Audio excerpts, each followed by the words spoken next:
오늘 말씀 제목인데요. 우리 같이 한번 읽어볼까요? 시작.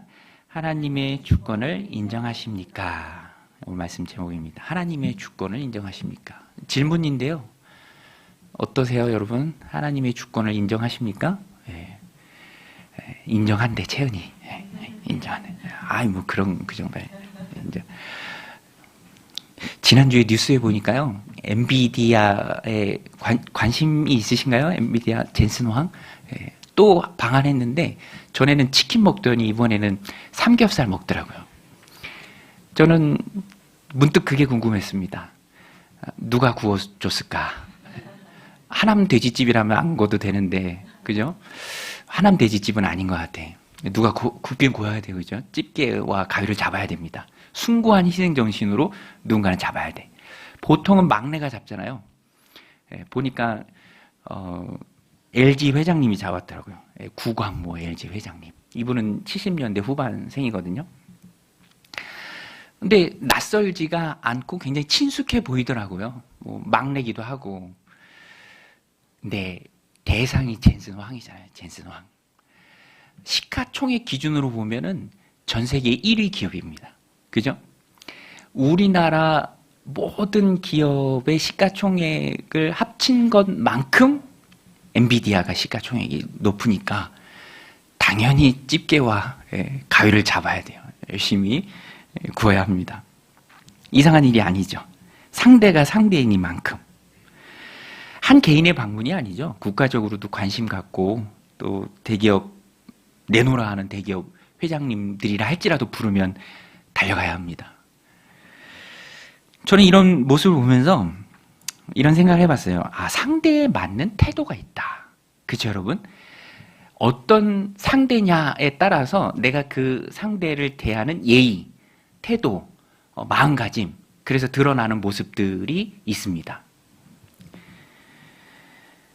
중요한 사람을 만나면 그에 맞는 예의를 갖추고요. 존중하는 사람 앞에서는 행동도 달라집니다. 목소리도 달라져요. 중요한 분 전화 오면 저도 막 이렇게 두 손으로 받거든요. 여보세요? 저희 막내도 너무 신기한 거야. 엄마가 막 잔소리 하다가 막 소리 높이다가 갑자기 막 학원 선생님 오면 네 선생님 네 성도님 애가 막 혼란스러워해. 그죠? 그 대상에 맞는 상대에 맞는 행동과 태도가 있기 때문에 그렇습니다. 그래서 LG 회장님이더라도 집게와 가위를 짚고 고기를 굽는 모습은 전혀 어색하게 느껴지지 않습니다. 당연히 그래야죠. 여러분, 우리는 하나님 백성입니다. 하나님 나라의 백성들이에요. 우리가 섬기는 분이 바로 하나님이십니다. 여러분, 저와 여러분들은 하나님을 섬기는 줄로 믿습니다. 우리의 섬김의 대상, 우리가 설브하는 분, 예배하는 분, 만왕의 왕이신 하나님이세요.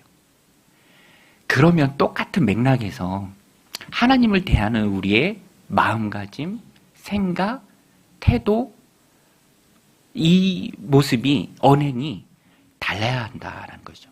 말씀드린 것처럼 대상에 따라 행동과 생각이 달라지고 그것이 드러나잖아요. 오늘 우리는 하나님을 섬김에 있어서 어떤가? 오늘 본문을 통해서 우리의 태도를 한번 점검해 봤으면 좋겠습니다. 오늘 본문에 포도원의 주인과 농부들이 등장해요. 문제는 농부들이 포도원을 잘 가꾸느냐 못 가꾸느냐가 아니에요. 이들의 태도가 문제입니다. 포도원은 주인이 있어요. 농부는 그 포도원을 소장농하는 사람입니다. 빌린 사람들이 세내고 빌려서 농사 짓는 사람들이에요. 주인이 아닙니다. 주인은 따로 있어요. 그런데 이 농부들이 시간이 지나면서 위임받은 포도원을 자기의 것이라고 착각을 했던 것 같아요. 주인을 함부로 대합니다. 대놓고 무시해요. 아주 배은망덕한 모습이죠. 있을 수 없는 일이에요. 오늘 함께 읽었는데 이 포도원 주인을 대하는 정말 잘못된 농부들의 태도. 종이 와도 막 때리고 그냥 보내고 나중에는 아들이 왔는데 상속자로 보고 생명을 해하기까지 하잖아요. 이 본문이 오늘 우리에게 물어요. 정말 하나님을 주인으로 인정하며 살고 있는 모습은 어떤 모습인가? 당신은 정말 당신 인생에 하나님을 주인으로 모시고 있는가? 주인으로 모시고 있는 인생 속에 반드시 보여줘야 할 그 태도가 내 삶 가운데 있는가? 이 비유를 통해서 우리가 알 수 있습니다. 비유로 좀 들어가서 보면 한 사람이 포도원을 만들었습니다. 포도주는 갈릴리의 굉장히 중요한 특산물 중에 하나예요. 그래서 밭을 또 땅을 포도원으로 만드는 일이 당시에 흔한 일이었습니다. 잘 만들었죠. 그리고 그것을 주인이 농부들에게 새로 주고 맡기고 타국에 오랫동안 가 있었습니다. 근데 이 농부들이 포도원 맡은 시간이 오래 있어서 그런지 주인이 멀리 떠나서 그랬는지 탐욕적으로 변했습니다. 처음에 포도원을 새로 받았을 그때는 그러지 않았을 거예요. 그렇죠, 여러분? 한번 생각해 보세요. 신상 포도원이잖아요. 그것을 맡아서 관리할 수 있는, 농사 지을 수 있는 그 권한을 받았다. 뭐 공개 입찰이든지 아니면 수익 계약이든지 어찌든지 그것을 맡은 거잖아요. 그럼 농부들 입장에서는 굉장히 고맙고 좋았을 것입니다. 기뻐했을 거예요. 그런데 이 초심을 다 잃어버렸어요. 사람이 화장실 가기 전하고 갔다 와서의 마음이 확 달라지잖아요. 입금 전과 입금 후가 달라져요. 입금 전에는 그렇게 간절해. 아주 눈빛부터가 간절해. 그 입금하고 나서는 언제 그랬는다는 듯이 쌩. 그죠? 이 긍정과 부정의 의미가 그대로 있는데 농부의 모습은 후자입니다. 입금되고 나니까 언제 그랬냐는 듯이 사모하는 마음, 갈급한 마음, 고마워하는 마음, 아, 우리에게 이 귀한 포도원을 주다니, 그런 마음이 싹 사라져 버렸어요. 간이 배 밖으로 나와서 포도원 소출의 일부를 당연히 가져가야 하는 주인의 합당한 요청도 거부해버립니다. 주인이 3번이나 종을 보냈지만 다 때리고 그냥 돌려보내요. 여러분, 주인도 인내심이 참 많습니다. 그죠? 아니, 저나 여러분 같으면 3번씩이나 참을 수 있겠어요? 아니, 보자 하니까 보자기로 하나, 가만히 있으니까 가만히로 하나, 이것들이. 그러고 한두 번에 그냥 다 뒤집어 봤을 텐데 주인은 달라요. 주인이 상징하는 분이 바로 아버지 하나님이에요. 하나님이 인내심이 많습니다. 오래 참으세요. 그리고 오늘 본문에도 보면 이 주인의 마음을 알 수 있는 게 어찌할까 골몰하면서 농부들이 바로 돌아오기를 원해요. 아, 이 녀석들 어찌할까. 아, 그래. 그러면 내 종들은 그들이 무시했을지라도 그건 문제 삼지 않아요? 그들이 돌아오기를 바라는 마음에 골몰하면서 생각해낸 방법이, 해법이 내 아들을 보내자. 내 사랑하는 아들을 보내자. 저들이 종은 때리고 거저 보냈을지라도 내 아들만큼은 존중할 것이다. 존대할 것이다. 그러니까 이 마음이 나온, 이 해법이 나온 이유가 그들을 위해서예요. 그들을 위해서. 그들이 돌이키라고. 짧고 골몰하면서 주인이 생각해낸 방법입니다. 그래. 너희들이 내 아들이라면 존대할 것이다. 존대는커녕 어떻게 합니까? 상속자로 보고 죽이죠. 상속자가 죽으면 포도원이 자신들의 것이 된다는 그런 생각에 악한 일을 저지릅니다. 우리 13절, 14절 같이 한번 읽겠습니다. 시작. 포도원 주인이 이르되 어찌할까 내 사랑하는 아들을 보내리니 그들이 혹 그는 존대하리라 하였더니 농부들이 그를 보고 서로 의논하여 이르되 이는 상속자니 죽이고 그 유산을 우리의 것으로 만들자 하고. 악한 자들이 서로 의논해봤자 악한 것밖에 안 나오죠. 배후에 마귀가 있습니다. 악한 마귀가 있어요. 생각을 조종해요. 감당하지 못한 악을 저지르게 만듭니다. 순간 확 돌아버리게 해요. 상속자다. 죽이자. 그럼 우리께 된다. 말도 안 되는 생각으로 악한 일을 서슴없이 저지르고 맙니다. 그들이 주인의 아들을 죽이는 일을 신에게 옮겼을 때 주인이 어떻게 합니까? 더 이상은 참지 않죠. 진멸해버립니다. 그리고 포도원을 다른 사람에게 맡겨요. 이 포도원 농부들이 상징하는 게 유대 종교 지도자들이었습니다. 하나님 나라 이스라엘 맡은 자들이죠. 하나님 나라의 상속 공동체, 언약의 공동체를 맡은 자들입니다. 포도원 주인은 하나님이시고 포도원에 있는 농부들에게 보낸 종은 선지자를 의미해요. 선지자들을 이스라엘 종교 지도자들이 오늘 본문에 나오는 비유에서 나왔던 것처럼 다 핍박했죠. 하나님은 오래 참으십니다. 그리고 때가 참에 아들을 보내시죠. 돌이켜라, 회개해라. 그런데 아들이 상징하는 분이 예수님인데 예수님마저도 죽이고 맙니다. 그리고 그 포도원은 다른 사람에게로 넘겨가죠. 이게 로마서에도 이 내용이 나오잖아요. 그 다른 사람들이 바로 이방인들입니다. 언약의 관점에서 보면은 유대인 아니에요, 우리들이죠. 이방인의 충만한 수가 구원받기까지 본 뿌리였던 유대인들은 버림을 당합니다. 지금이 그 시기예요. 그들이 자초한 일이죠. 그들이 행한 일입니다.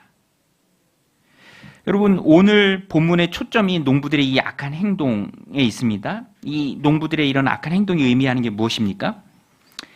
하나님께 마땅히 드려야 할 열매, 즉 회개와 순종을 거부하고 자신들이 주인 행세를 했다라는 거예요. 이게 핵심이에요. 포도원 주인이 아닌데 주인 행세를 하면서 진짜 주인이신 하나님을 업신여긴 거예요. 하나님을 무시한 거예요. 하나님의 주권을 인정하지 않았어요. 하나님의 주권을 인정해야 그분의 백성이 되는데 주인이라고 부르는 동시에 내가 그분의 종임을 고백해야 하는데 말은 그랬을지 모르지만 실제 행동은, 태도는 그렇지 않았다는 거예요. 그래서 오늘 본문의 핵심은 하나님의 주권입니다. 여러분, 하나님의 주권을 인정하십니까? 하나님의 주권을 인정하는지 내 태도를 보면 돼요. 주인 대신 하나님을 대하는 나의 태도. 오늘 농부들은 전혀 인정하지 않았어요. 멀리 떠나 있어서 그랬는지, 그 시간이 오래돼서 그랬는지, 자기한테 맡겨지고 자기가 관리하고 자기가 상주하고 자기 소유물처럼 자기에게 지금 있다는 그 이유 때문에 그것이 자기 건 줄 알았어요. 여러분, 우리도 그런 착각에 빠질 때가 얼마나 많아요? 내 인생, 내 자식, 내 집. 아닙니다. 주인은 하나님이세요. 오늘 본문이 보여주는 문제는 주권의 문제입니다. 포도원의 주인이 누구냐? 하나님이 진정한 주인이시며 그 주권을 인정하는 것이 하나님 백성의 마땅한 반응과 태도입니다. 저는 선거제도 참 좋거든요. 선거할 때쯤 되면 투표하는 게 참 좋아요. 지지난주에 우리 투표했잖아요. 저는 누구를 뽑는지 전혀 상관없어요. 자꾸 제 아내는 저한테 누구 뽑았냐고 자기 막 따라 뽑을 것처럼 막 얘기하는데 안 알려줍니다. 상관없어요, 누굴 뽑든지. 그런데 투표를 하자 이렇게 얘기해요. 투표를 하자. 저희 막내도 걔도 관심이 많아. 누구 뽑았는지 자기한테만 알려달래. 아무한테도 얘기 안 한대. 아무한테도 얘기 안 하긴, 그죠? 우리 아빠 3번 뽑았어요. 뭐 4번 뽑았어요. 그러면 뭐 1번이나 2번 뽑은 분들은 얼마나 또 마음이 상심할 수도 있잖아요. 그것과는 상관없이 선거제도 자체에 대해서는 참 좋은 것 같아요. 그래서 누굴 뽑았는지는 전혀 상관없지만 투표는 꼭 하자. 이게 우리 집에서 항상 그렇게 얘기해요. 되게 권력 있으신 분들이 굽신굽신 되면서 표를 구하는 그 모습. 정말 그 말이 있잖아요. 국회의사에게도 써 있는데 모든 권력은 국민으로부터 나온다. 그러니까 참정권이고 너무너무 중요한 거죠. 근데 의미는 알겠지만, 좋은 말이지만 모든 권력은, 실제는 모든 권력은 하나님께 있어요. 여러분, 하나님이 온 세상의 주인이신 줄로 믿습니다.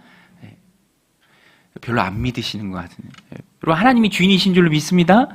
만왕의 왕이고 온 세상의 주인이시고 권력은 하나님께 있어요.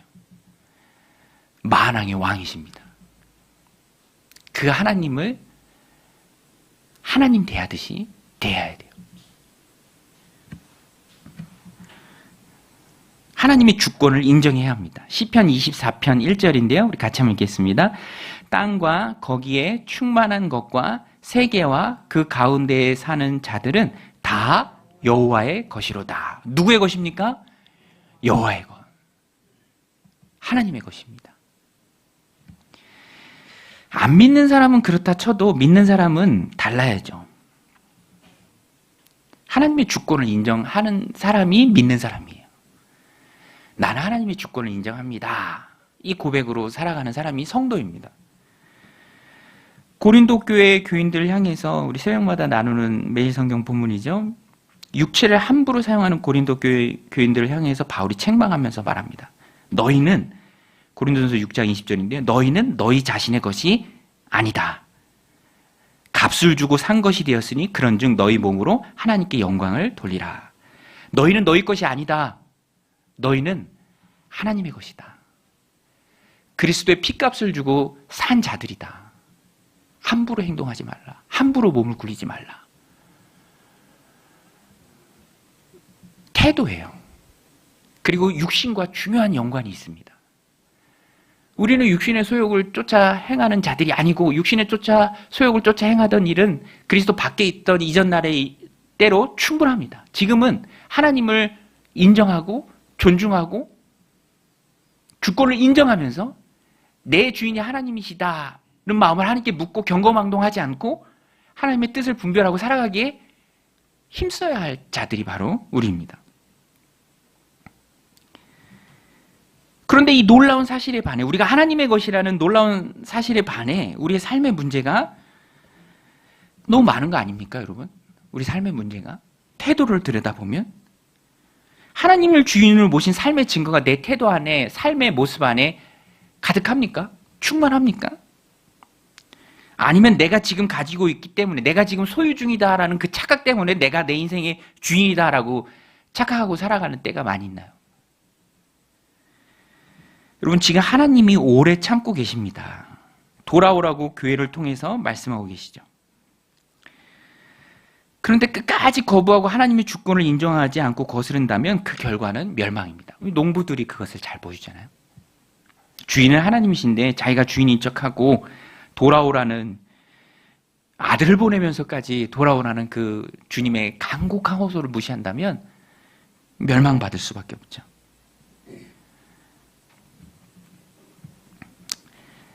우리는 생명을 얻은 자로서 더욱 그러해야 합니다. 하나님의 주권을 인정해야 돼요. 하나님을 주인으로 모신 삶을 살아가는 인생에 분명하게 드러나는 두 가지 태도가 있어요. 우리가 이 태도를 좀 붙잡아야 되는데, 첫 번째는 드리는 태도입니다. 드리는 태도. 원래의 주인이 달라 하시면 원래의 주인께 돌려드리는 것. 우리 한번 따라서 할게요. 원래의 주인께 돌려드리자. 나는 주인이 아니에요. 맡겨주신 청직입니다. 주인은 따로 계세요. 그럼 주인이 달라고 하면 돌려드려야죠. 당연한 것인데 이 농부들은 그렇게 안 해요. 인정하지 않습니다. 받으러 온 종을 때리고 거저 보내죠. 우리 10절 같이 읽겠습니다. 시작. 때가 이름에 포도원 소출 얼마를 바치게 하려고 한 종을 농부들에게 보내니 농부들이 종을 몹시 때리고 거저 보내었거늘. 자, 보세요. 때가 이름에 포도원 소출 얼마를 바치게 하려고, 아주 정당한 이유예요. 그렇죠? 주인이니까. 종을 보냈습니다. 근데 농부들이 종을 몹시 때리고 거저 보냅니다. 여러분, 누가 종이고 누가 주인입니까?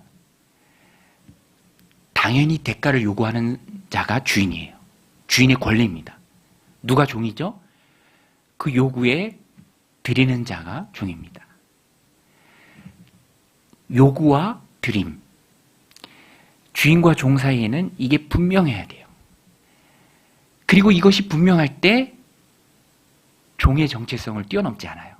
경거망동하지 않습니다. 착각하지 않아요. 그래서 하나님을 주인으로 모신 인생은 드리는 일에 힘써야 합니다. 내 마음을 드리고, 내 시간을 드리고, 내 물질을 드리고, 주님이 무엇이든 달라 하실 때 그것에 순종하는 자가 바로 주인이죠. 종이죠. 그래서 드리는 일이 참 중요합니다. 오늘 본문에서도 그것을 말하는 거예요.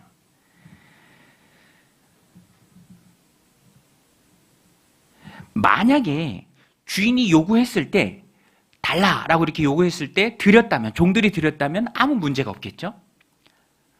어떤 문제도 없습니다. 그게 당연한 거고 그래야 하고. 그런데 종들은 그렇게 하지 않았어요. 내면의 욕망이 발화했습니다. 적절한 상황과 환경이 주어지면 누구든 범죄할 수 있는 연약한 게 바로 사람이죠. 이 포도원을 자기들이 지금 가지고 있으니까 처음에 드렸던 그 감사가 시간이 오래니까 온데간데 없이 사라지고 착각이 든 거예요. 악한 마음이 생기면서 자신들이 받았던 그 처음에 그 호의를 이제는 착각에 빠져서 권리라고 생각하는 것입니다. 그러면서 주인이 주인으로서 당연히 받아야 할 그 소출의 일부, 전부가 아닙니다. 소출의 일부, 주인됨의 증명이에요. 그것까지도 거부한 거죠. 자기가 주인이라는 거죠. 자기가 주인이라는 거죠. 드리는 일을 실패한 자의 안타까운 모습입니다. 여러분, 드리는 태도가 참 중요해요. 드리는 것이 주종 관계에서 생기는 착각의 치료법이기도 해요. 착각의 치료법, 드리는 마음, 드리면서 자기가 깨지거든요. 아, 맞다. 나는 주인이 아니지. 주인은 따로 계시지. 근데 주인이 아닌데 주인의 자리에 이 농부들이 계속 오르려고 해요. 누가 주인인지 알게 하는 그 일부를 드리는 그 일을 거부합니다. 그러니까 악순환이죠. 제가 전에 어디서 접한 예화인데 오늘 본문 내용하고 딱 맞아서 생각이 났어요. 어떤 교회에서 다른 건물에 이제 주일은 안 쓰니까 다른 인접한 건물에 그 주차장을 빌려 썼다고 합니다. 대가를 좀 지불하면서. 그런데 특별한 조항이 하나 있었다는 거예요.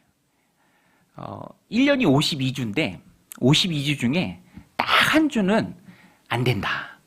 그 계약서상에 특별한 조항이 있는 거예요. 51주는 되고 한 번은 안 된다. 52분의 1이니까 많은 건 아니잖아요. 그런데 이 한 번이 너무 불편한 거예요. 늘 하다가 익숙하게 오다가 딱 한 주지만 그걸 사용하지 못하니까 너무 불편한 거예요. 이 위원회에서 이제 빌려준 사람한테 찾아가서 이제 하소연을 하는 거죠. 아, 기왕이 빌려주는 거 52조 다 하면 좋은데 왜 꼭 이렇게 한 조 안 해서 이렇게 불편하게 하십니까? 그랬더니 이제 주인이 하는 말이 철학이 있어요. 그래야 누가 주인인지를 알죠. 그래야 누가 주인인지를 알죠. 그 영화 대사에서도 있잖아요. 호의가 계속되면 권리인 줄 안다. 우리 교회 공간도 이렇게 오픈하는데 대부분은 다 잘 쓰세요. 지침에 잘 따르면서. 근데 간혹 하다가 호의인데 권리인 줄 착각을 해요. 그래서 공손하게 어떤 욕을 했을 때 공손하게 나와야 되는데 권리인 줄 착각을 하는 거예요. 그러면 그 권한은 박탈되는 거예요. 우리 인생도 똑같습니다. 다 하나님의 은혜죠. 오래 참으신 하나님의 호의입니다. 베푸시는 은혜예요. 그런데 우리가 그것을 권리로 착각한다면 그것은 오래가기 어려워요. 하나님은 너무 싫어하시는 것 중에 하나가 주인의 자리에 앉는 거예요. 하나님의 자리에 앉는 거예요. 죄의 본질이 뭡니까? 자기가 하나님 되겠다는 거예요. 아담과 하와 범죄의 내용을 보세요. 보험직도 하고 하나님 분명히 말씀하셨지만 먹음직스럽고 지혜롭게 할 만큼 탐스럽기도 하고 그러니까 하나님 말씀 거역하고 자기 하고 싶은 대로 합니다. 자기가 주인이 되는 게 죄의 본질이죠. 왜 그런가? 왜 그럴까요, 여러분? 왜 그럴까요? 왜 그렇죠? 왜 사람들이 자꾸 착각하고 종을 떠나서 주인의 자리에 앉으려고 합니까? 왜 드리는 일에 실패합니까? 드려야 자기의 정체성이 분명해지는데 종의 신분을 뛰어넘지 않는데 경거망동하지 않는데 다 빼앗길 그 위험에서 자유한데 지속적으로 은혜를 누릴 수 있는데 왜 사람들이 자꾸만 그러죠? 은혜를 권리로 착각합니까? 탐심이 문제예요. 탐심. 주인을 주인 되지 못하도록 막는 내면의 스파이가 바로 탐심이에요. 맞장구 쳐주는 존재가 있습니다. 내 안에 탐심. 그래서 성경은 탐심은 1만 가지 죄악의 뿌리가 된다. 경계해야 할 경계순위 1호로 말합니다. 상속자다. 죽이자. 그러면 이 아름다운 포도원 전체가 우리의 것이 된다. 자기의 것이 되긴커녕 다 빼앗기고 쫓겨나고 진멸을 당합니다. 우리 16절 말씀 같이 한번 읽겠습니다. 시작. 와서 그 농부들을 진멸하고 포도원을 다른 사람들에게 주리라 하시니 사람들이 듣고 이르되 그렇게 되지 말지이다 하거늘 말하지이다 하거늘. 농부들은 진멸을 당합니다. 포도원은 자기들의 소유가 된 게 아니라 오히려 빼앗기고 맙니다. 탐심의 형태는 돈을 갖기 위해 악한 일도 서슴없이 하겠다 이거예요. 그렇죠, 여러분? 나는 돈이 최고다. 주인의 신의도 상관없다. 살인도 불사한다. 나는 포도원을 갖고 말 거야. 아주 악한 마음이죠. 돈을 갖기 위해 무엇이든 하겠다는 거예요. 돈이 목적이 되는 겁니다. 그리스도인은 정반대가 돼야 돼요. 저도 이 부분에 있어서 참 애쓰고 함께 신앙생활하는 성도님들도 같이 이 부분에서 애써갔으면 좋겠어요. 살리기 위해서 돈을 쓴다. 섬기기 위해서 번다. 남 주기 위해서 공부한다는 거죠. 안 그러면은 다 역전됩니다. 탐심한테 다 빼앗겨요. 탐심은 정말 무서운 내면의 스파이입니다. 여러분, 물질은 좋은 섬김의 도구입니다. 쓰면서 영혼을 섬기는 일은, 그 물질을 쓰면서 영혼을 섬기는 일은 참 아름다운 일이죠. 그리스도인들은 살리는 일에 하나님 주신 재정을 사용해야 합니다. 그렇게 되시기를 주님의 이름으로 축원드립니다. 그게 내가 살고 가정이 살고 공동체가 살고 내가 경거망동하지 않는 거예요. 내 주인은 따로 있고 주인의 뜻은 다른 데 있습니다. 탐심이 아니에요.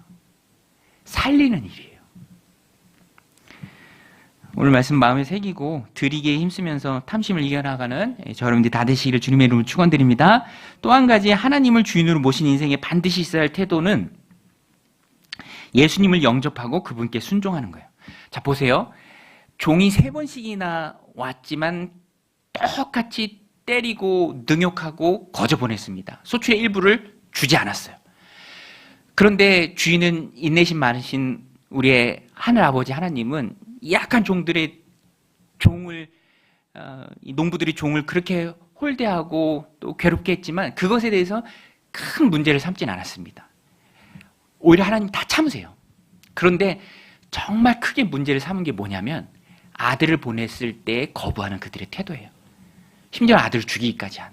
거기에 대해서는 하나님이 용납하지 않으세요. 여러분 명심하세요. 하나님은 오래 참으시지만 무한정 참으시는 분은 아니세요. 인내심이 많으셔서 기다려주시지만 무한정 기다리시는 분은 아닙니다. 하나님의 임계점이 있어요. 생명 있는 동안에 예수 그리스도를 영접해야 합니다. 아들이 있는 자에게 생명이 있고 아들이 없는 자에게 생명이 없다. 예수님을 하나님은 기준으로 삼으셨습니다. 오늘 말씀에서도 17절에 이 내용을 말합니다. 우리 17절 말씀 같이 한번 읽겠습니다. 17절 시작. 그들을 보시며 이르시되 그러면 기록된 바 건축자들의 버린 돌이 모퉁이의 머릿돌이 되었느니라 함이 어찌미냐. 이 시편의 인용인데요. 그렇게 되지 말아질지어다 라는 어정쩡한 태도를 사람들이 말했을 때 이 비유를 듣고 사람들이 보인 태도예요. 그렇게 되지 말아지리다. 우리 거 빼앗지 말고 남한테 주지도 마세요. 심판도 원하지 않는데 회개도 하지 않는 정말 어정쩡한 태도인 자들에게 예수님이 하신 말씀이에요. 그럴 수 없다.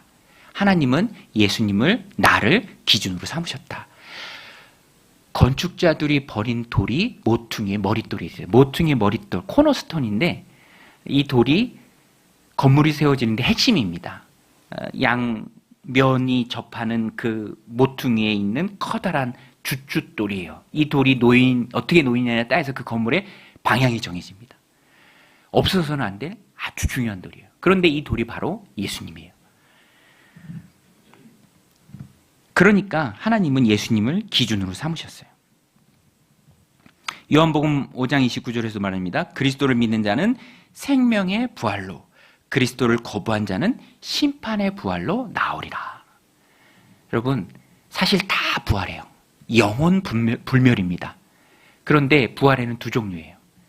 믿는 자는 생명의 부활로, 그리스도를 거부한 자는, 끝까지 거부한 자는 심판의 부활로 나옵니다. 믿을 수 있는 기회가 너무 소중하죠. 하나님이 인내하시는 그동안에 돌이켜야 합니다. 마음에 새기십시오. 하나님 오래 참으시지만 끝까지 참으시지 않는다. 이 말씀 믿는 우리들에게도 중요해요. 곁길로 나갔을 때 하나님 돌아오기 기다려주시죠. 한두 번 눈 감아주십니다. 그래도 안 들어오면 하나님 다루세요. 만지십니다. 그러니까 깨닫고 돌아오는 게 훨씬 좋은 거예요. 이 말씀을 좀 집중해서 보면 모든 사람은 좋든 싫든 본인이 원하든 원하지 않든 상관없이 예수님을 기준으로 나뉘어요. 예수님을 기준으로 나뉩니다. 예수님을 영접한 사람 하나님의 자녀가 되죠. 영접하는 자, 그 이름을 믿는 자들에게 하나님의 자녀가 되는 권세를 주셨으니. 다른 것이 좀 부족해도 예수님을 영접했다면 기준이 예수님이니까 다른 건 기준이 아니에요. 절대적인 기준이 될 수 없습니다. 선택의 문제예요. 다. 그런데 예수님은 절대적인 기준이에요. 요한일서 5장 12절 같이 한번 읽겠습니다. 시작. 아들이 있는 자에게는 생명이 있고 아들이 없는 자에게는 생명이 없느니라. 너무나 중요하니까 두 번 강조하잖아요. 아들이 예수님이고 생명이 영생입니다. 예수님 모시고 있으면 영생을 가진 자예요. 그렇지 않으면 영생이 없습니다. 예수님이 기준이라면 그 앞에서 우리가 할 수 있는 선택은 딱 두 가지예요. 영접하든지 거부하든지. 농부들을 기준으로 보면 종은 때리고 능욕하고 거저분했지만 이분은 주인의 아들이다. 우리가 영접해야 된다. 여기서도 어긋나면 우리는 살 길이 없다 하고 이 아들을 영접하든지 그렇지 않으면 거부하든지. 농부들은 거부했습니다. 어리석은 자들이죠. 근데 예수님이요, 중요한 한 가지 표현을 좀 덧붙여서 설명하시는데 예수님이 자신을 오늘 본문에 보면 뭐에 비유했죠? 예수님이 자신을 뭐에 비유했습니까? 뭐에 비유했죠? 나만 설교했나 봐, 지금까지. 뭐에 비유했어요? 뭐에 비유했죠, 자신을? 설교를 들을 때 머릿속으로 다른 생각을 하면 안 돼요. 이게 되게 중요해요. 예수님이 자신을 뭐에 비유했죠? 모퉁이 돌. 모퉁이 돌. 그러니까 돌. 이 돌. 우리 18절 같이 한번 읽겠습니다. 18절. 같이 안 읽어서 잘 모르셨나 봐요. 18절 시작. 무릇 이 돌 위에 떨어지는 자는 깨어지겠고 이 돌이 사람 위에 떨어지면 그를 가루로 만들어 흩으리라 하시니라. 그죠? 예수님이 자신을 돌에 비유하셨어요. 기준이란 얘기예요. 모퉁이 돌 그리고 이 돌. 그런데 이 비유가 앞부분과 뒷부분이 결이 달리게 나눕니다. 앞부분에 뭐라고 돼 있죠? 무릇 이 돌 위에 떨어지는 자. 그 다음에 뒷부분 뭐라고 그랬습니까? 이 돌이 사람 위에 떨어지면 그를 가루로 만들어 흩으리라. 그러니까 돌을 기준으로 돌 위에 떨어지느냐 아니면 돌이 자기 위에 떨어지느냐가 나뉩니다. 앞에 건 긍정이고요. 뒤에 건 부정이에요. 돌 위에 떨어진다라는 것은 긍정의 뉘앙스가 많이 담겨 있습니다. 그래서 깨어진다, 부딪혀 깨어진다라는 거예요. 잘못 가다가 쾅 부딪히고 깨닫는 거예요. 베드로가 그랬죠. 예수님 부딪히고 깊은 데로 가서 그물을 던져라. 정말 기적과 같은 어획량을 경험하고 예수님 앞에 무릎 꿇고 베드로가 고백합니다. 주여, 나를 떠나소서. 나는 죄인으로소이다. 자기의 죄성을 완전하신 주님을 통해서 깨달은 거예요. 삭개오도 예수님께 탁 부딪히고 깨졌죠. 전엔 돈이 최고였던 사람이요. 친구가 대수냐, 민족이 대수냐, 나는 부자만 되면 된다. 세리의 장이었습니다. 매니저급이었어요. 그런데 예수님 돌무화과 나무 위에서 보고 부딪히고 완전히 깨졌죠. 나누는 사람이 되었습니다. 소유의 절반, 여러분 절반이 그게 돈이 많다고 해서 주는 게 아니잖아요. 되게 깨어진 마음에서 나오는 실행력입니다. 누구 거 억지로 탈출한 거 있으면 4배로 갚겠습니다. 예수님 분명히 말합니다. 아브라함의 아들이다. 오늘 구원이 이 집에 이르렀다. 깨지고 변화돼요. 정말 드라마틱하게 성경에서 보면 드라마틱하게 깨진 사람이 누구죠? 아주 드라마틱하게 깨진 사람이 바울이죠. 예수님 믿는 사람 잡으러 다마스쿠스로 가다가 다마스쿠스로 가는 그 길을 위해서 자기가 깨집니다. 그리고 자기가 사로잡혀요. 잡으러 가다가 사로잡힌 사람이 되어버립니다. 그리고 일평생 예수님을 증거하죠. 깨진다는 건 아프죠. 어떤 면에서는 낮아지는 일입니다. 그런데 사는 일이죠. 그래서 우리는요, 예수님께 부딪히고 깨져야 합니다. 여러분, 예수님께 부딪히고 깨지시기를 주님의 이름으로 축원드립니다. 오늘 말씀을 통해서, 하나님 주신 마음을 통해서 매일의 삶 가운데 깨져야 돼요. 아, 이거 아니다. 내가 주인 아니다. 나는 그냥 잠깐 맡은 사람이다. 진짜 주인은 주님이시다. 우리가 그 마음을 가지고 하나님 주신 삶을 살아야 합니다. 모순된 마음이 16절 후반부에 나오죠. 사람들이 듣고 이르되 그렇게 되지 말아지이다. 말도 어려워. 말아지이다. 회개도 싫고 고백도 싫은 거예요.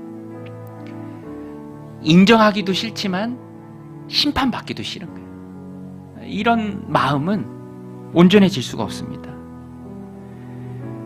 우리는 모퉁이돌 대신 예수님께 부딪혀 깨지고 돌이켜야 합니다. 지적하실 때 순종하고 따라야 해요. 그것이 바로 주인을 모시는 우리의 바른 태도입니다. 주인 되신 주님께 열심히 드시길 바랍니다. 달라 하시면 두말 없이 당연히 주님의 것이기에 그 일부를 기쁨으로 내어드리시길 바랍니다. 또 예수님을 영접하고 주님의 이끄심에 순종하며 살아가십시오. 주님이 주인으로서 당연히 가자고 하시는 길이 있어요. 당연히 이끄시는 길이 있습니다. 우리는 순종하면서 따라가야 합니다. 그렇게 되시기를 주님의 이름으로 간절히 축원드립니다.